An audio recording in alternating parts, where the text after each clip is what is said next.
bear in mind that we cannot say that we know that there was not a prime mover. It's not within our compass. Pitifully ignorant as we are, only scrabbling on the lower slopes of the study of physics, as all of us are, even the best, we may not say that we know there was no prime mover. We may not say that. We can say that all the laws appear to operate without that assumption.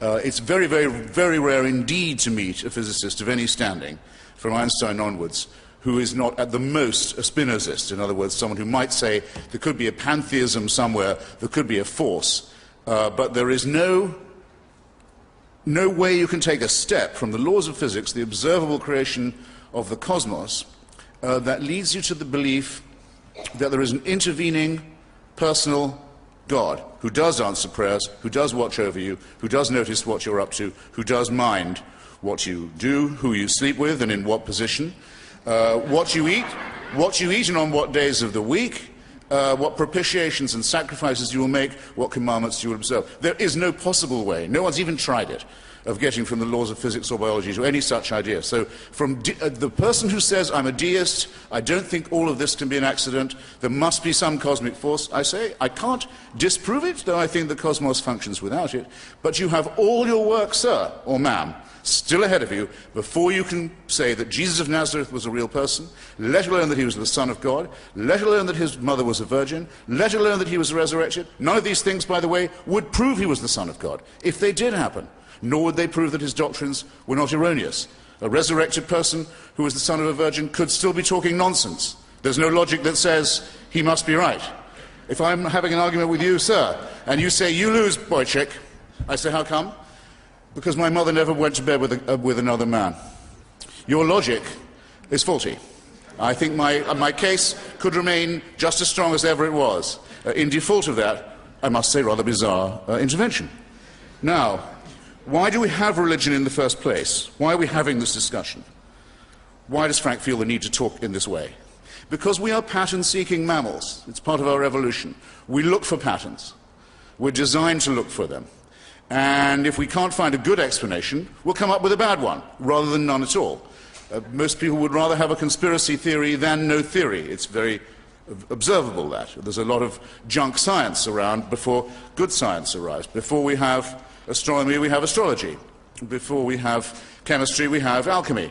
All of these things are derivatives of religion, because in a very sinister verse of the Bible that used to upset me when I was being forced to listen to it as a little boy, it says, seek and ye shall find. Yes, that's exactly right. Seek and you will find. Seek for an explanation of volcanic eruptions when you're living in a primitive society, and you will think they're probably a visitation from an angry deity. And if you're told you can postpone the next eruption by throwing a few live babies into the lava down the crater, that's what you'll do. Religion has just started. Religion has just begun. Why do some people get the plague and others not? Because they're sinful. Where's the plague coming from in the first place? It's a punishment from God, and or, in early Christian society, the Jews have poisoned the wells. So we'll go and get them. Again! Because we already hate them because they killed our Redeemer. They committed deicide. All of them did. All of them. No one's exempt. Indeed, if you have to be a Christian, it's an article of their faith that we were all present at Calvary. We all drove in the nails. The Jews particularly so. And we all have to expiate this guilt for a crime that may or may not have been committed, but if it was committed before we were born. What is this? It's not physics. Okay? It's not biology. It's not science. It's faith. Why don't you fly under your true flag, sir? Why don't you say these things must be believed as articles of faith? Don't try and derive it from science. Now, I can't improve on the argument that David Hume came up with, against the idea of the supernatural, against the idea that the laws of nature are occasionally suspended in order to make people's faith a little more secure. Ambrose Bierce, in his Devil's Dictionary, you may remember, says, under prayer, under P for prayer, a request that the laws of nature be suspended in favor of the petitioner, himself admittedly unworthy.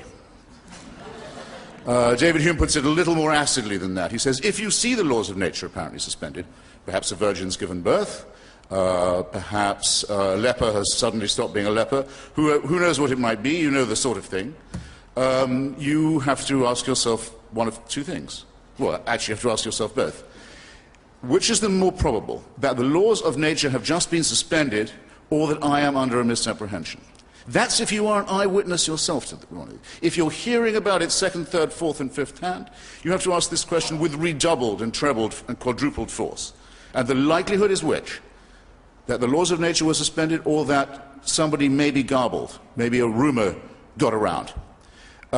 If you make this assumption, then nothing is mysterious about reality. Nothing is mysterious at all. It would explain why everyone seems to die and no one comes back. No longer a mystery about that. It would explain why some people are cured of leprosy and other even worse diseases if they go to the doctor, and if that doctor has access to certain kinds of drugs, but not if they don't. The great theologian Lancelot Andrewes, the Archbishop of Canterbury, during the Black Death, wondered. He said, it seems odd to me. There are people who go to church and pray, and they give their tithes, and they do everything that they're supposed to do, and they lead godly lives, and yet they seem to die of the plague just as much as the sinners do. He went to his grave, the Archbishop, not realizing that he'd very nearly stumbled on a very good point.